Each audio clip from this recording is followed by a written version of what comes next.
So we're done with futures, margin, valuation, and now we go to something that is known as arbitrage. I always told you arbitrage we have done in forex also. Now in future, guys, whenever we study कि हम लोग किसी चीज़ का value कैसे निकालते हैं तो उसके बाद आर्बिट्राज पॉसिबल है. So just before this we understood how to calculate the price of future, that is F is equal to S plus NCC. Now हमें पता है कि F का प्राइस कैसे निकालना है. So if F that we calculated and F as per the market they don't match, then there is a possibility of arbitrage. But if F that we calculate and F which is available in the market matches, then there is absolutely no arbitrage. And it's because of one of the very simple reasons that F that we calculate is based on the principle of non-arbitrage. तो अगर market का F और अपना F दोनों match हो जाएगा तो arbitrage होगा ही नहीं, पर अगर match नहीं होगा तो arbitrage होगा. अच्छा, futures में arbitrage करने के लिए we have got two models, or we can say two paths. Basically, the first one is known as cash and carry arbitrage, and second one is known as reverse cash and carry arbitrage. अब यहाँ पे advantage ये है कि arbitrage में path decide नहीं करना पड़ेगा कि पहले पाथ 1 करते हैं फिर प्रॉफिट आएगा कि लॉस आएगा, फिर पाथ 2 करेंगे प्रॉफिट आएगा कि लॉस आएगा. यहाँ पे एक शॉर्टकट है जिससे हमें डायरेक्टली पता चल जाएगा कि कौन सा पाथ फॉलो करना है. So if we follow that path we will have a profit. But rules remain the same. All arbitrages will have two paths. One path will show you profit, one path will show you loss. Both the paths can show you profit, but both the paths cannot show you the loss. Clear? Chalo. First one. Situation 1, cash and carry arbitrage. Uske pehle, futures. If actual future price is not equal to theoretical future price, there is an arbitrage opportunity. Situation 1, cash and carry arbitrage. Long stock short the futures and borrow the funds. S plus F minus and borrow when futures are overpriced, when actual F is greater than theoretical F. Future में arbitrage. 1. If actual F is greater than theoretical F, actual F is the one which is available in the market. Theoretical F is the one which we will calculate using cost of carry model. So if actual F is greater than theoretical F, we should follow cash and carry arbitrage.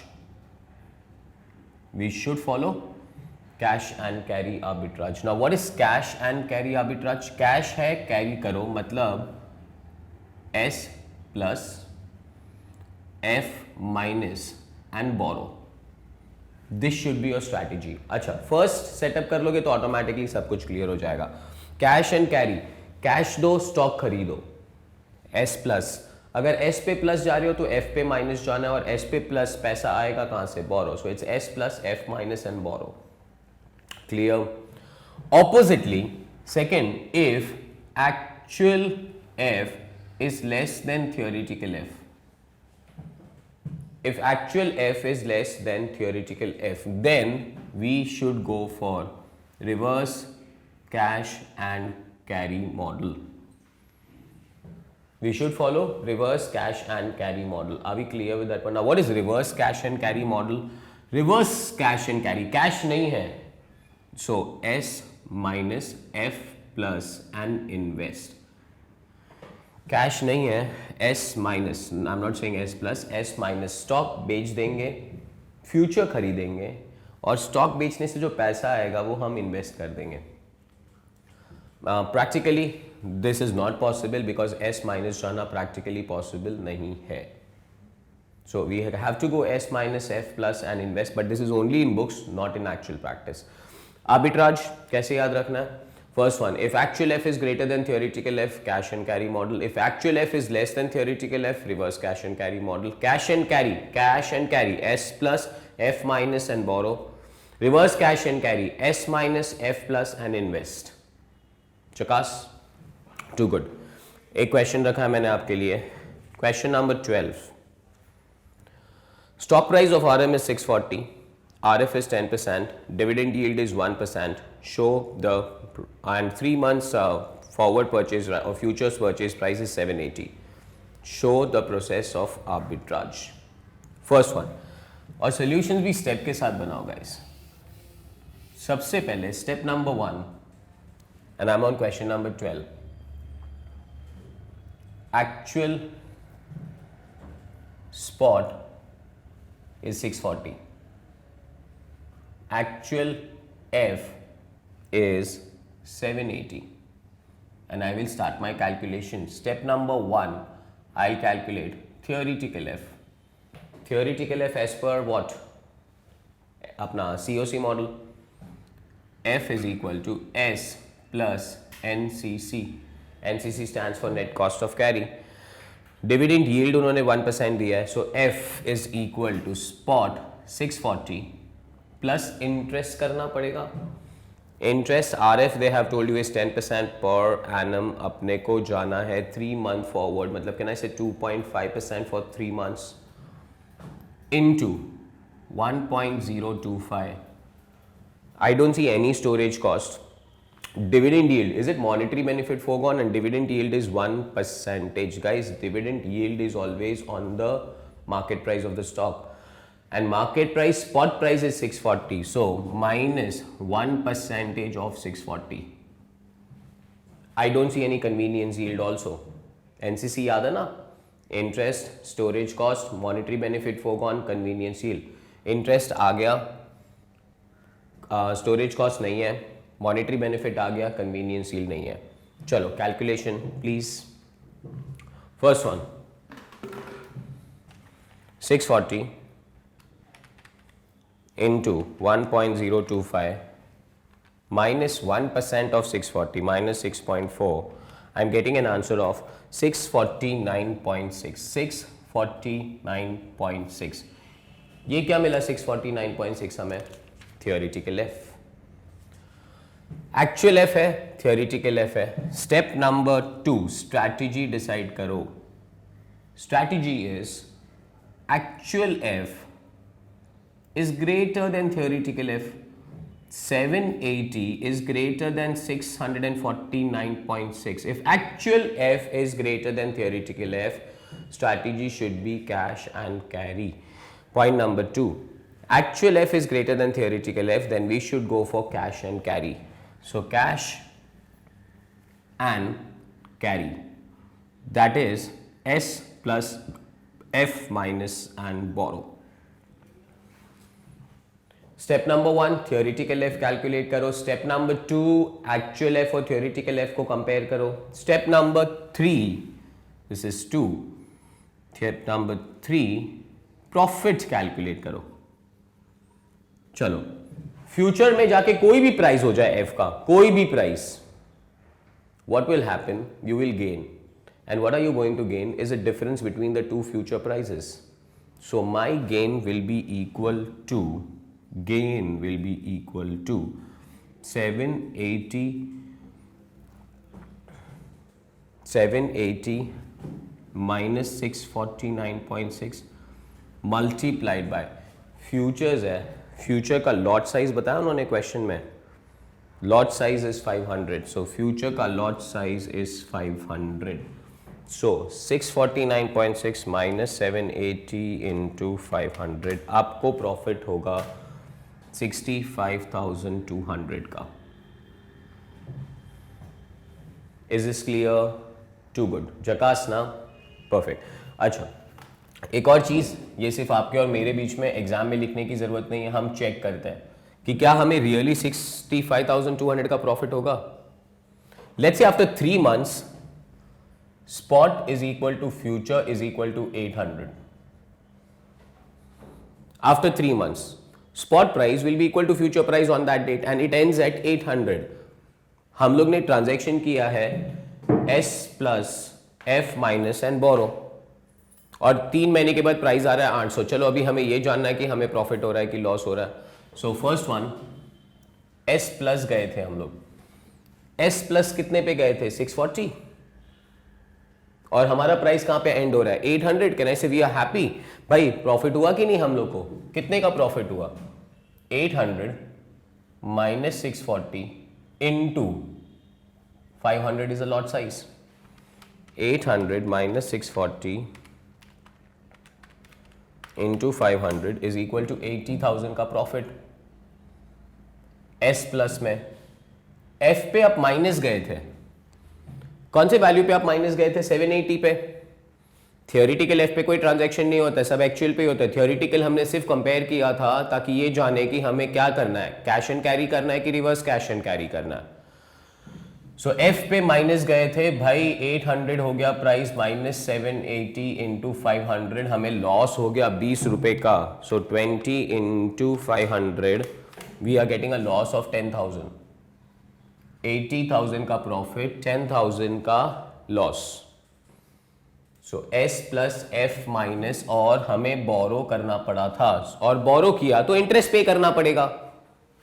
Interest बोरो पे कितने पे? Interest spot पे, जितना stock खरीदा हम लोग ने. We purchase 640 पे 500 शेयर्स और इंटू 2.5% का इंटरेस्ट है 3 महीने का.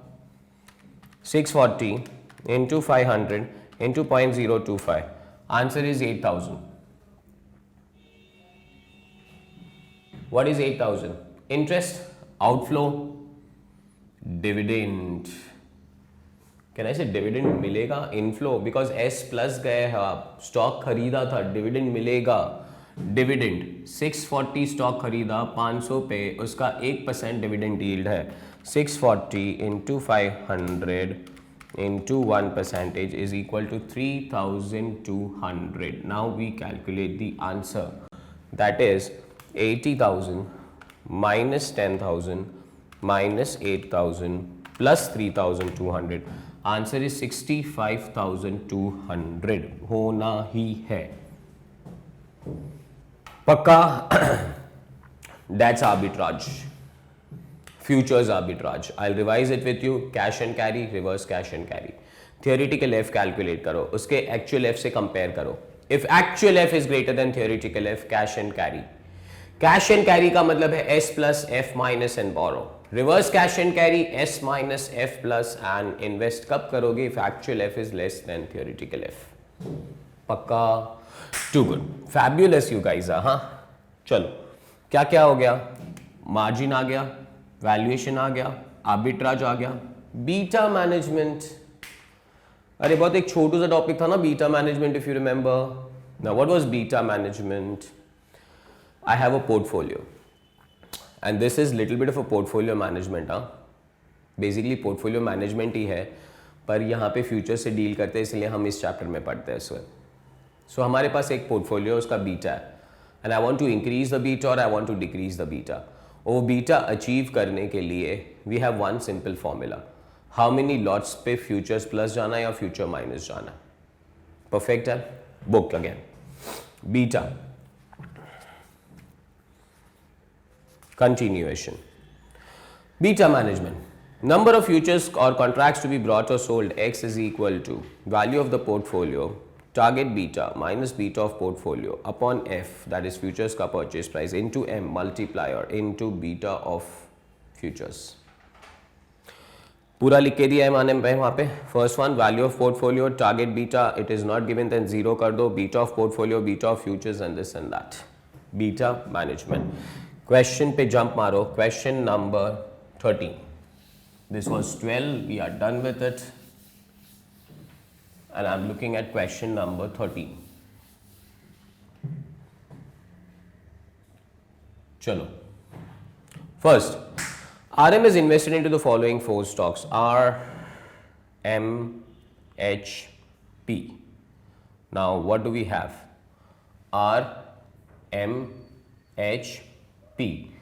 R में कितने % का इन्वेस्टमेंट है? 40, और उसका बीटा 3.5 है.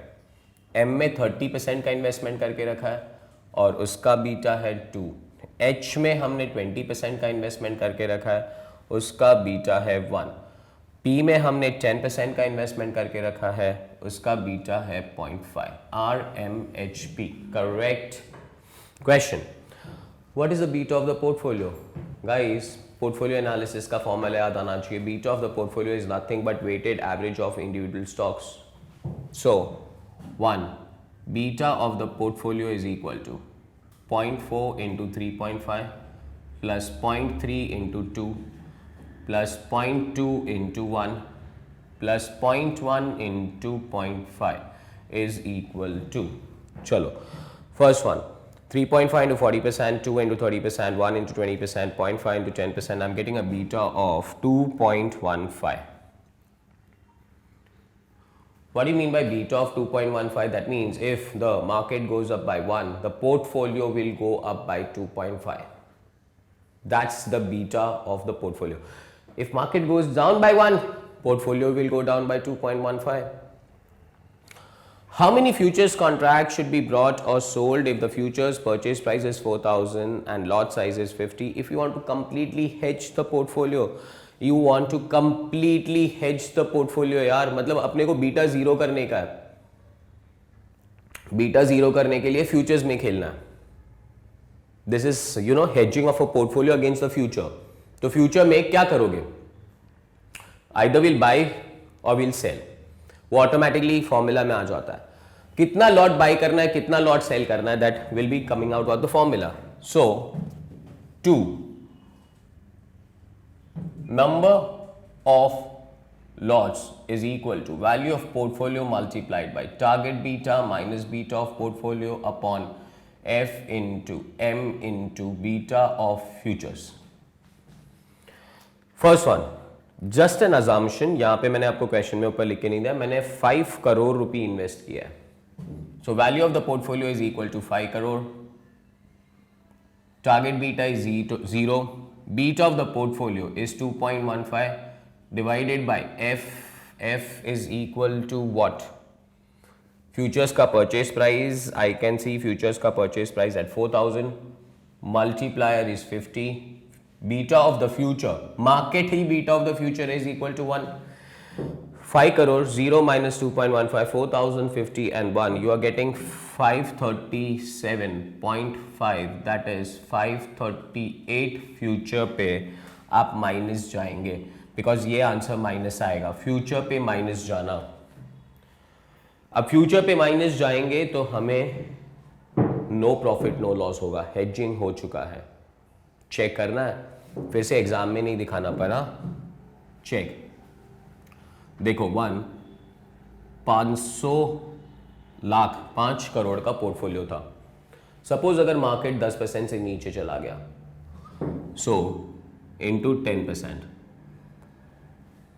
अगर मार्केट नॉट इंटू 10%, अगर मार्केट 10% से नीचे जाएगा तो पोर्टफोलियो का बीटा तो 2.15 था ना.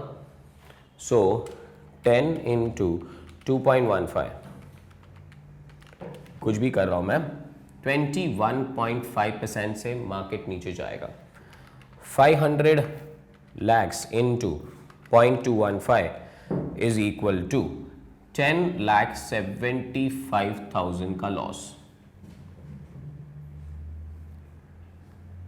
1,07,50,000 का लॉस. ओके, 1,07,50,000 का loss. But second, can I से आप F माइनस गए थे, मार्केट नीचे जाएगा, फ्यूचर भी नीचे जाएगा, एंड आप निफ्टी पे खेले हो एग्जैक्टली 10% से.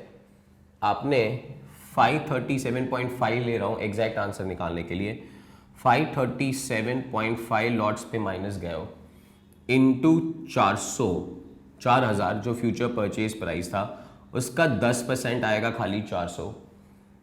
यहाँ पे लिख रहा हूँ दैट इज 4,000 का 10% and you went on 50 as one lot. So calculation 537.5 into 400 into 50 and I'm getting an answer of 1,07,50,000 का प्रॉफिट. इधर लॉस इधर profit, no change, beta is equal to 0. That is beta management. Number of lots to be purchased और sold, आपको ये याद रखना है, is equal to value of the portfolio multiplied by target beta minus beta of portfolio upon F into M into beta of future. Pakka, clear, too good. So we are done with beta management. Last part, but a very important part, hedging. किसका hedging? Futures का hedging guys, futures का hedging. Okay, now hedging अगर आ जाता है तो मुझे ना मजा आती है कि मैं तुम्हें पुराने वाले हेजिंग भी याद करा दूं। हेजिंग बहुत बड़ा कंपोनेंट है, आई एक्सपेक्ट कि एक तो एग्जाम में आना ही चाहिए। Hedging, forward cover, money market cover, future में एफ प्लस, फ्यूचर में F minus, and you know we had call and put. अब तक मैंने वो कराया नहीं है, इसके बाद हम वो उसी पे जाएंगे, that is options cover. 6 hedging था। Strategies, forward cover if FC is receivable, forward cover if FC is receivable, FC आने वाला है, सेल एफसी फॉरवर्ड।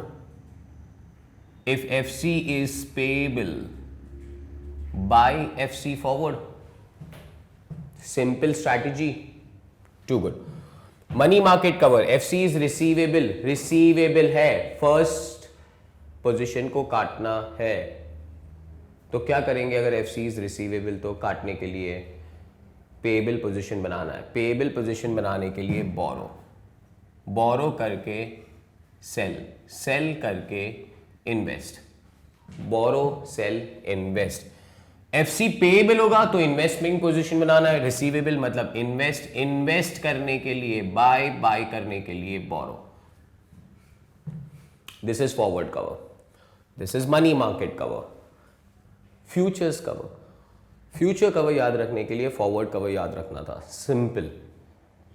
क्या याद रखना था पता है? इफ एफसी इज रिसीवेबल तो सेल एफसी,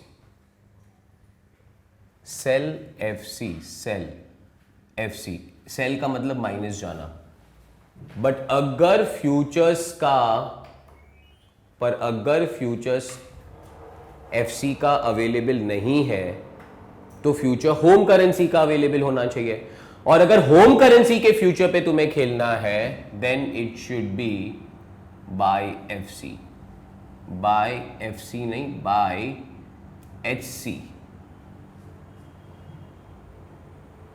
याद कराऊं फिर से एकदम आराम से, कंफ्यूजन नहीं होना। फ्यूचर्स के हेजिंग करना है, पहले फॉरवर्ड का हेजिंग याद रखने का। एफसी रिसीवेबल है, एफसी रिसीवेबल तो स्ट्रैटेजी क्या अपना, sell FC, sell FC, F minus. अगर एफसी का फ्यूचर अवेलेबल है तो माइनस जाना है, अगर एफसी का फ्यूचर अवेलेबल नहीं है, होम करेंसी का फ्यूचर अवेलेबल है तो बाय जाना है। Bye means plus, F minus मतलब माइनस, पक्का? अच्छा, एफसी पेएबल, आप मेरे साथ सोचो अभी ना, इफ एफसी इज पेएबल तो स्ट्रैटेजी क्या होना चाहिए, buy FC, buy FC, buy. Plus करना है तो एफसी पे काम करना है, simple as that, buy FC हो गया यहां पे। पर अगर एफसी का फ्यूचर अवेलेबल नहीं है, होम करेंसी का फ्यूचर अवेलेबल है, होम करेंसी का फ्यूचर अवेलेबल है तो सेल करोगे। स्ट्रैटेजी सेट करने को आना चाहिए, पक्का? This is it. मैं एक बार फिर से आपको कराऊंगा because I want you to remember strategy. Hedging by futures, FC receivable, FC receivable, sell FC that means F minus, और buy HC that is F plus. Foreign currency का future available है, माइनस जाना, home currency का future available है, plus जाना। FC payable, buy FC that is F plus, या तो फिर sell home currency that is F minus. Got that? चकास वाला काम है ना, टू गुड। चलो नेक्स्ट वन, हेजिंग। हेजिंग का एक क्वेश्चन तो डाला होगा मैंने, FC receivable sell FC future और buy FC future, FC receivable sell FC future और buy home currency future, FC payable buy FC future और sell home currency future. Clear? Step number 1 पूरा प्रेजेंटेशन भी बता दिया मैंने आंसर में, examination में आंसर्स कैसे लिखना। First one, step number 1 action, मतलब बाई करना या सेल करना and the reason. Step number 2 number of contract and step number 3 final हिसाब किताब। भाई सेटल कर देना। कैसे सेटल करोगे? पहले फ्यूचर को स्क्वायर ऑफ कर देना, एक्सपोजर को सेटल कर देना, कोई मार्जिन होगा उसको सेटल कर देना, सबका नेट ले लेना। Clear? Question on question number 14 ये रब कर रहा हूं मैं। हाँ,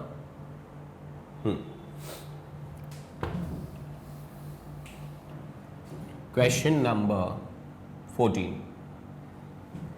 first, on 17/1 a US firm knows that it has pound 8,90,000 receivable on 17th of March।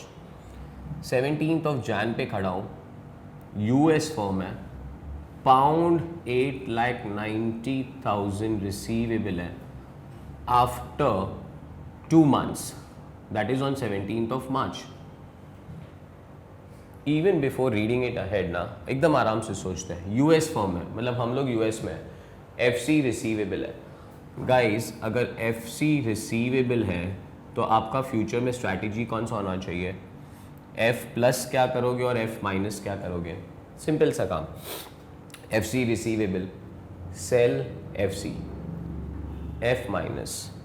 अगर पाउंड का फ्यूचर अवेलेबल है तो माइनस जाऊंगा, पर अगर डॉलर का फ्यूचर अवेलेबल है तो मैं प्लस जाऊंगा। So either I can go minus on pound और I can go plus on dollars. Now that depends upon question ने क्या दिया। अगर क्वेश्चन ने दोनों दिया है तो दोनों चेक करके बताना पड़ेगा। Continuation, the spot rate is pound 0.6425 per dollar and 2 month forward rate is pound 0.6495 per dollar. Pound future for maturity ending March are quoted at $1.5367 per pound. Pound futures are quoted. Pound futures are quoted. हमको ये काम करना है because pound futures मिल रहा है, F minus जाओगे। Simple as that. Standard size of the contract is pound 62,500. On 17th March, the spot rate happens to be pound 0.6508 per dollar and pound futures are quoted at 1.5329 per pound. Compare no cover, forward cover and futures cover in terms of dollar inflow on 17th of March. First one.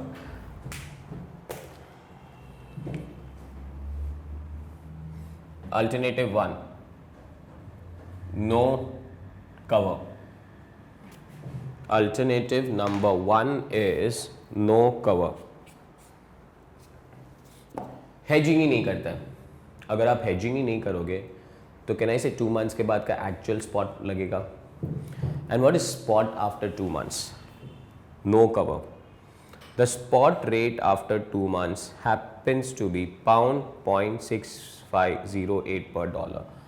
Spot on 17th March is pound per dollar 0.6508। Rate किसका है? Dollar.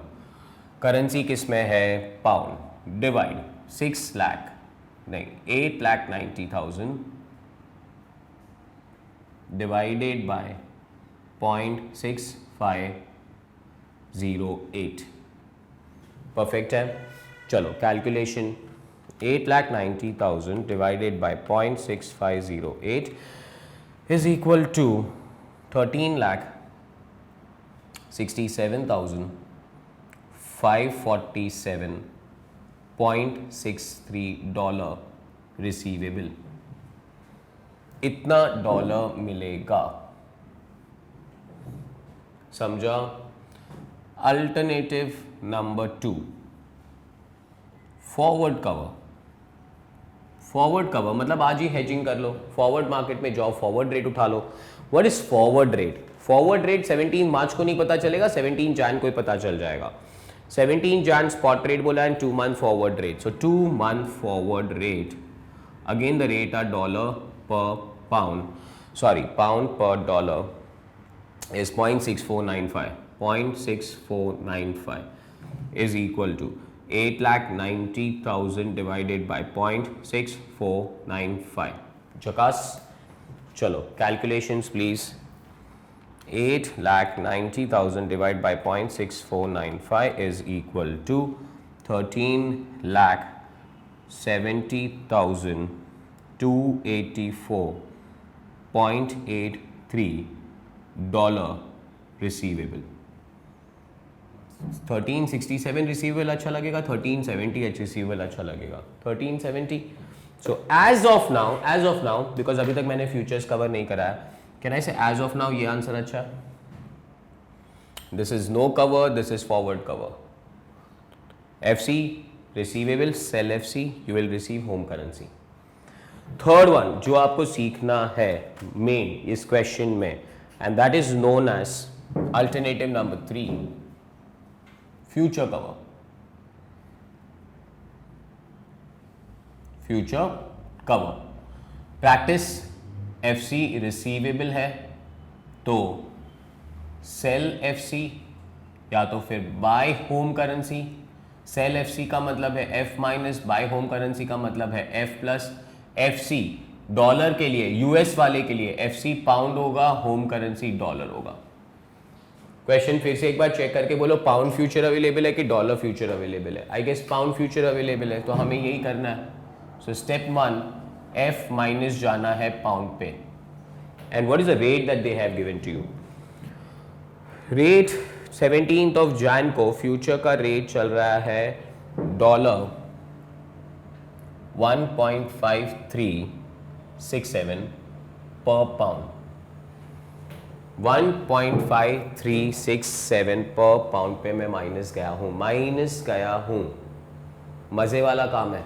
अब अगर वो future का price नीचे जाएगा तो I will win, but अगर वो फ्यूचर का प्राइस ऊपर चला जाएगा then I lose. This is step 1. Step 2, number of lots. भाई कितने लॉट्स पे माइनस जाओगे. If you remember, can I say futures पे लॉट्स होता है, तो अपना एक्सपोजर है ना, उसको लॉट साइज से डिवाइड कर दो. How much is the exposure? 8,90,000. Lot size 62,500 is equal to 8,90,000 divided by 62,500. अगर फॉरेन करेंसी का फ्यूचर अवेलेबल ना हो, होम करेंसी का फ्यूचर अवेलेबल हो, तो आप ये डायरेक्टली डिवाइड नहीं कर पाओगे, बिकॉज ये पाउंड होगा, ये डॉलर होगा, तो पहले इस डॉलर को पाउंड को कन्वर्ट करना पड़ेगा यूजिंग द फ्यूचर्स रेट. याद आ रहा है ऐसा कुछ? Too good. So 8,90,000 divided by 62,500. 890 divided by 62,500. 14.24 lots. That is 15 lots. 14.24, that is 15F minus at the rate this. Step 3, final settlement.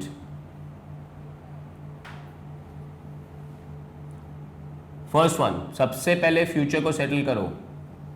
Future का रेट कहां पे एंड हुआ? 1.5329. हम लोग 1.5367 पे माइनस गए थे, 1.5329 पे एंड हुआ. भाई प्रॉफिट हो गया. कितने का प्रॉफिट हुआ? 1.5367 माइनस 1.5329 इंटू 15 लॉट. हर एक लॉट में 62,500 पाउंड. कैलकुलेशन हाथ में रखना. 1.5367 minus 1.5329 into 15 into 62,500 is equal to 3,562.5 dollar. Pound future पे खेल रहे थे, पाउंड खरीदा, पाउंड बेचा, डॉलर बचा. क्लियर? चकास. सेटलमेंट कर दो एक्सपोजर को. भाई एक्सपोजर को तो हाथ ही नहीं लगा, तो एक्सपोजर को स्पॉट सेटल करना पड़ेगा. नो कवर में वो आंसर रेडी होना चाहिए आपका. 8,90,000 divided by 0.6508 is equal to 13,67,547.63 dollar receive. And net कर दो, मार्जिन की तो बात ही नहीं थी.